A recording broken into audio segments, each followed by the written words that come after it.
Hello, chess friends, and welcome to Jozarov Chess Channel, and welcome to the Computer Chess Championship Season 11, the finals. So, as expected, we have now the clash again, Leela C Zero versus Stockfish battling for the throne of this very nice season.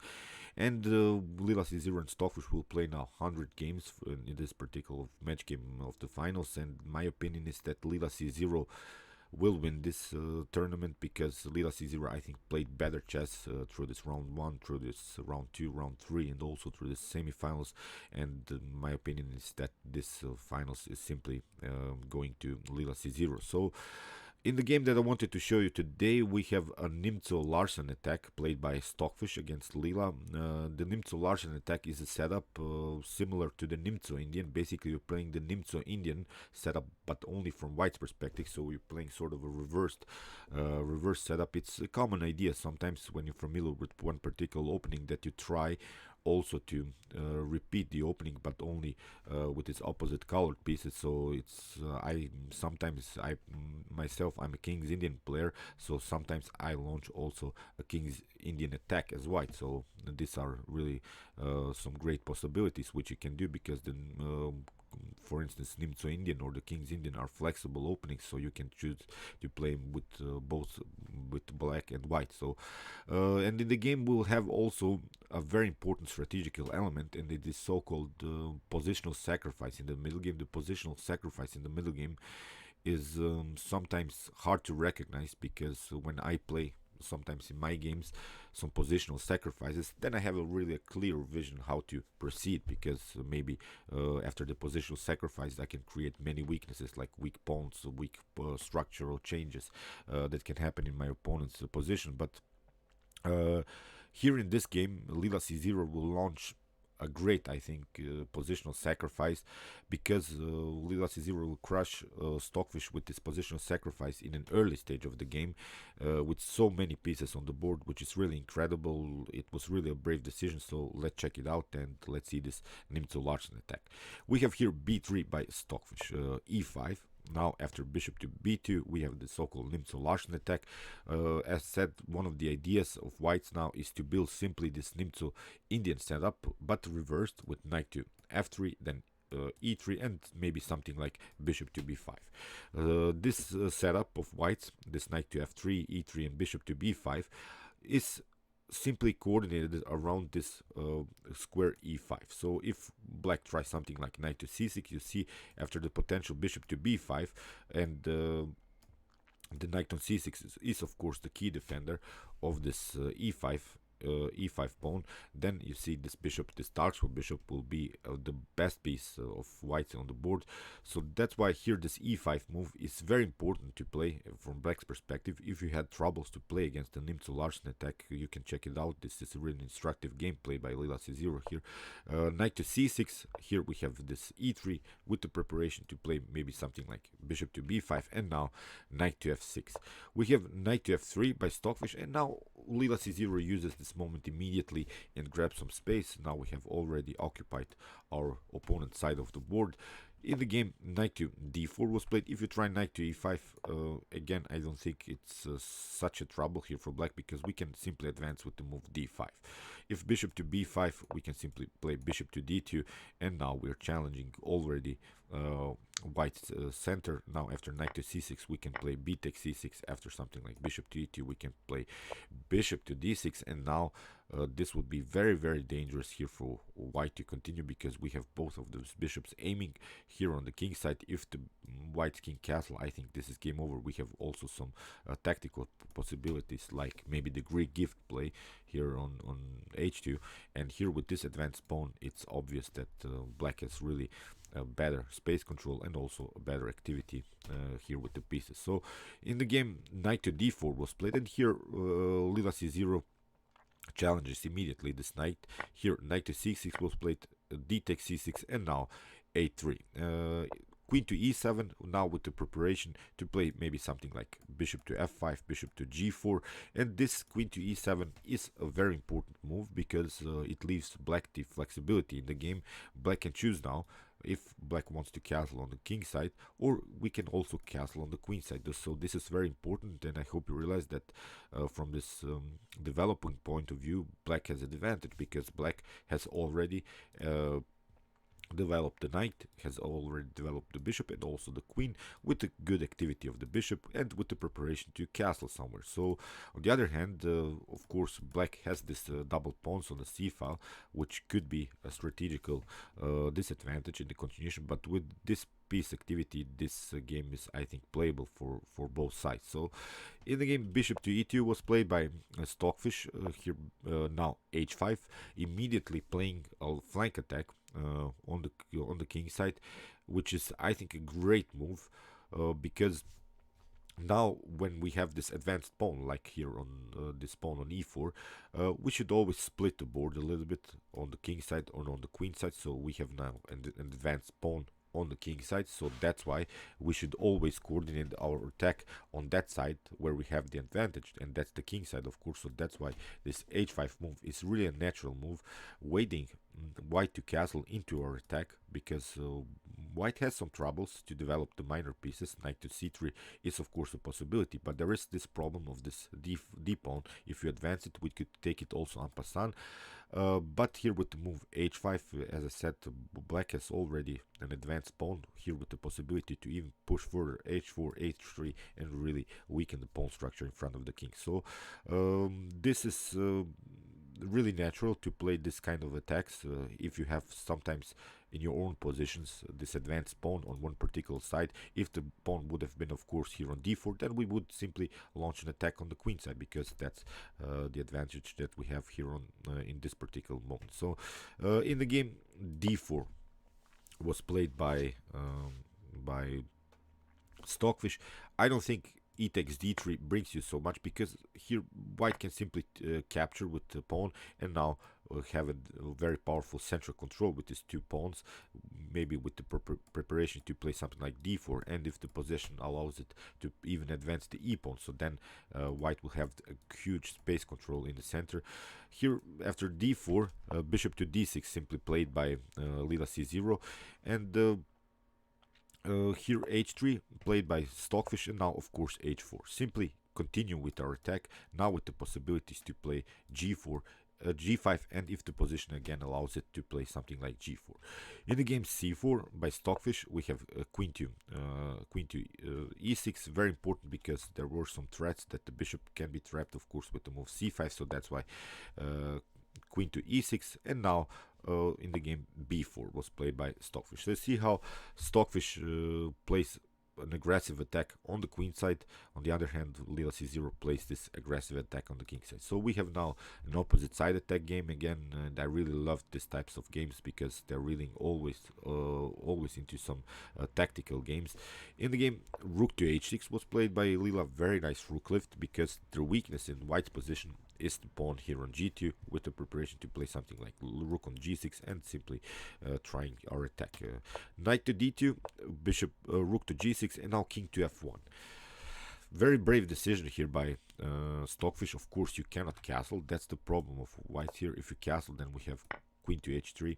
You cannot take, and you get checkmated, probably even this particular line. So in the game, after king to f1, queen to f5 was played, bringing the queen simply on the same file like the king, and this is looking already dangerous in white's position here, because this knight doesn't have good squares. You can maybe try knight to b3, maybe knight to a5, but it's a little bit too slow.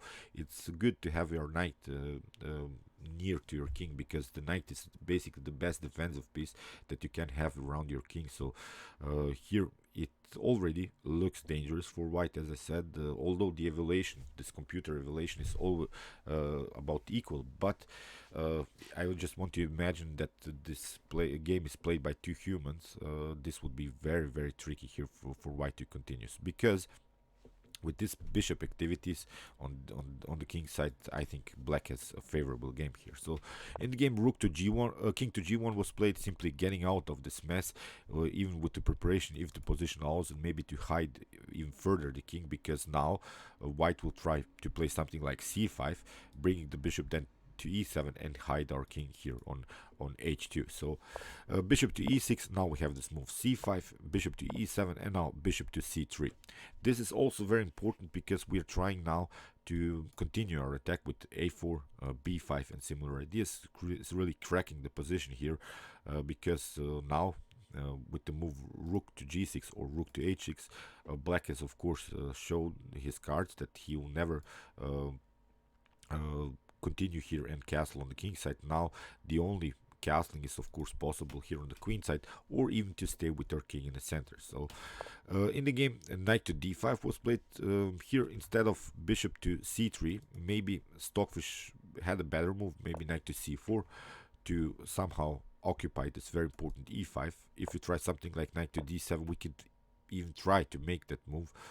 Here we could try simply knight to e5, and we have at least one advanced piece here on the other side of the board. If takes, then again we can take, and here we would have maybe an open file. No way that black is going to castle anymore on the queen side, so maybe this would have been a better idea, but it's still playable for both sides. So in the game, as said, bishop to c3 was played. We have knight to d5, a very nice square for the knight, bishop to b2, and now queen to g5. Again, threatening checkmate immediately, so that's why rook to h2 was played. And this is really on a natural position already for the rook, and I'm not satisfied with the outcome here, like Stockfish has played it. This rook is loose a little bit, it's stuck here. You will never have the rook connection again in the continuation of the game. So Leela C Zero played really, I think, a great attack against this Larsen attack. So f5, great move now by Leela C Zero. Now we have this positional sacrifice because of course this e4 pawn is hanging, but after f5 here Stockfish has this move bishop to h5, and this is the moment in which Leela C Zero sacrifices the rook, or this exchange of pieces. Now after bishop to f6 we have bishop takes g6, queen takes g6, and let's now evaluate the position. White has the rook for the bishop, but this rook, as I said, is the problem. You will need many moves in order to activate this rook, and still with something like queen to f7 or queen to h6 or even queen to h5, black has really the flexibility to advance the pawns, like with the move g5, f4, or even g4, just in order to open some files in front of white's king and maybe get use of this other rook and really create very dangerous attacks around white's king. So in the game, queen to e2, played by Leela C Zero, pardon me, by Stockfish, with the preparation to play finally the move b5, but also defending a little bit this second rank, because Leela C Zero plays really dangerously here around white's king. So that's why this queen to e2 has sort of a double function with some possibilities of the counter attack here on the queen side, but also with this defensive setup. So in the game, queenside castle finally by Leela C Zero, rook to e1. If you try b5 immediately, then we have simply c takes b5. After queen takes b5, now we have c6, and after queen to a4, king to b8, simply protecting now this a7 pawn. After something like knight to c4, we can simply advance f4. I think white would be forced here to play something like queen to c2, but now f3. You see how dangerous this setup by Leela C Zero is with this queen on the g file. So I think this would be a favorable continuation here for black. Basically, the good thing about these bishops are that is that we can place always our bishop on c8 and also play something like rook on d7 in order to protect maybe our weakness here, the weakness on b7, because of course white would try maybe to get his attack through the b file, but I think you have many pieces and you can still play a very nice defensive setup. On the other hand, again, you see we have already attacked with this move f3, so the white has already something to worry about. So white cannot play this idea to place the rook on the b file very fast, so that's why white has to defend first and then maybe try some counter plays here on the queen side. So that's why rook to e1 was played, not even launching this b5 move. Here a6, preventing now finally this b5 move, and now rook to h1. Now Stockfish has the idea to play king to h2 and finally connect the rooks, but I think it's a little bit too late, because here Leela C Zero plays queen to h7 with the preparation to play the move g5 immediately, and I'm not seeing good moves now for white anymore, although we are down the exchange. But look at this bishop's activity. This bishop is blocked out by its own pawn, so this bishop is basically nothing. This rook is bad. This rook has to be used as a defensive piece. The queen is also only used as a defensive piece, and now maybe the knight can find some good squares, maybe knight to c4 and knight to e5 again. But if even white plays this outpost, then you don't have any more defenders around the king, so that's why it's also very dangerous to play with your knight here in this particular position. So in the game, knight to b1 was played. A positional move by Stockfish, trying to play knight to c3 and get rid of this annoying knight on d5, because the knight is very well placed here. g5, of course, by Leela C Zero. Now it's time to open the files. Now we have the pieces on the best squares now, and now maybe rook to g8, and now attacking here this king after castling. So knight to c3, we have rook to g8, knight takes d5, bishop takes d5, and now king to h2, but it's again a little bit too late, because now queen to d7. Very important move, because we are trying now to crack the position here. This g2 and h3 setup, maybe get use of our dark square bishop with some check possibilities, but it's a little bit hard because of this d4 pawn. Basically you need again many moves, but now with this flexibility of pawns we can really try a dangerous attack here. Rook to c1, we have king to b8 securing the king's position, bishop to c3, and now b5. Very cool move, very nice defensive move here by Leela C Zero. If you take c takes b6, I don't think that it brings you so much, because we have simply c takes b6 after a4 in order to open some files, then king to b7. If you try b5, we have a takes b, and now c takes b5, and after something like rook to a1, we have simply queen to b6, king to g1. You see, again, you cannot connect the rooks, which is the most important thing. If white connects the rooks here on the a file, that could be really dangerous. But now after bishop to c4, I hope you realize that white will never be able to connect, to create some batteries on the a file, because first of all, the queen is covering the a3, so the queen cannot come here to a3 and connect with the rook and try some checkmate threats, and this bishop is covering here this a2, so again the queen cannot go to a2 and create some dangerous attacks. Still, we are continuing in this particular position with the flexibility to open somehow the position, and this rook is out of game, so that's why this positional sacrifice is a huge advantage in black's position. So I think again black is here a completely winning position. So this bishop is not so dangerous. Again, it's blocked out by its own pawn, so it doesn't even participate here in the attack. So instead of this b5 move, c takes b6 move, pardon me, rook from h to g1 was played, and now a very important move, g4, played by Leela C Zero. We have bishop to c1, bishop to e1, protecting finally this f2 pawn, because this you need more defensive pieces around white's king, and now simply queen to e6, protecting everything with the preparation also to play bishop to c4 and get use of this very weak light squares in white's position. So a4, we have king to b7, a takes b5, we have c takes b5, and you see the importance of this move queen to e6. Now we have also protection of this a6 pawn, but also an attack against this h3 weakness. So in the game g3 was played, we have c6 fixing the position, rook to c3, and now very nice move here, a5. This is really incredible defensive move by Leela C Zero. After b takes a5, we have king to a6, and I think nothing can happen anymore in black's position. Now the king is really secured, because white is only this dark square bishop, and it's blocked out again by its own pawns. Of course, white would love to have now a light square bishop, trying maybe some tactical possibilities, but of course white doesn't have the light square bishop, and this king on a6 is perfectly fine. Now finally we have secured our king. nothing can happen. It's time really to create something here and really try some dangerous attack.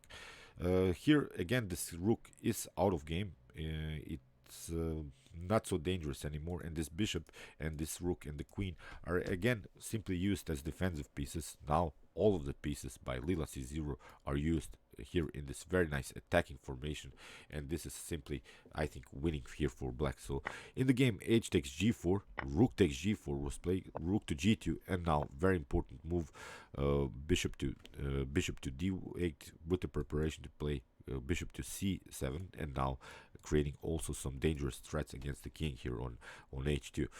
In this position, if you try g takes h4, it's not so good because we can simply take rook takes h4. Now king to g2 has to be played, but now very important move f4 with the preparation to create this immediate checkmate threat. If you try f3, it's not good because we have here e takes f3, you lose the queen, or immediately here this queen to h3 idea, and again this is game over. So in the game, rook to g2 was played. As said, bishop to d8. We have king to g1, and it seems now that Stockfish has defended. But now bishop to c7 anyway. We have queen to f1.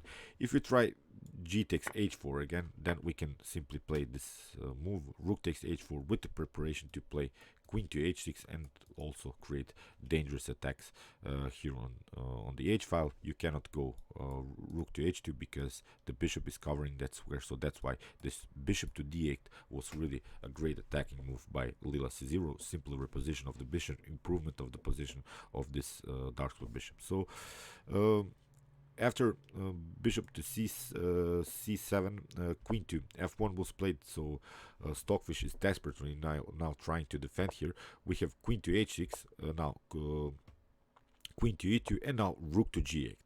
Very important move again with the preparation to play here again our attack on the h file. If something like here rook to pardon me, g takes to h4 happens, then we can even create some dangerous attacks here.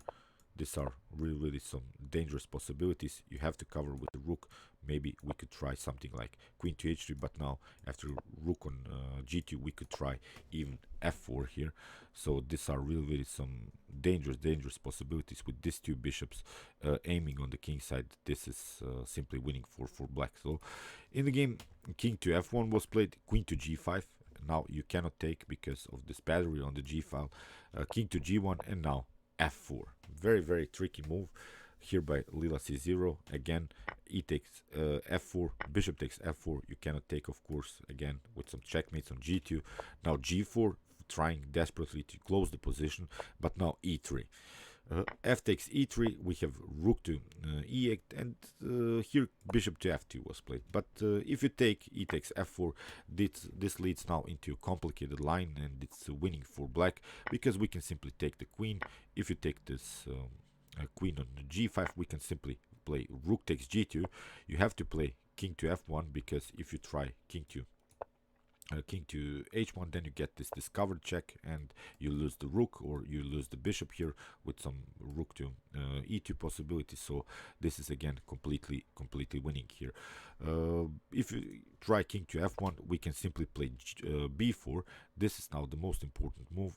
After rook on e3, something like we can play some rook on g4 again. Here we have bishop to b4, but now the important move is this move, h3. You cannot take here this pawn because you get bishop to g2 and you lose the rook, so that's why this pawn is simply advanced here, and we can try in the next move h2 and h1, which is basically unpreventable, and this is simply winning for black. So in the game, bishop to f2 in this position. Now we have bishop to c7 again with the preparation to create maybe some pawn breakthroughs with h3, h2, and h1 because both of these bishops are covering this very important squares.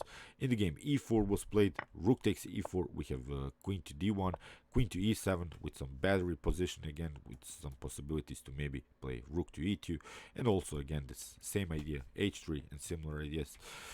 King to f1 was played, and now rook to f4, again getting our rook on the same file like the king.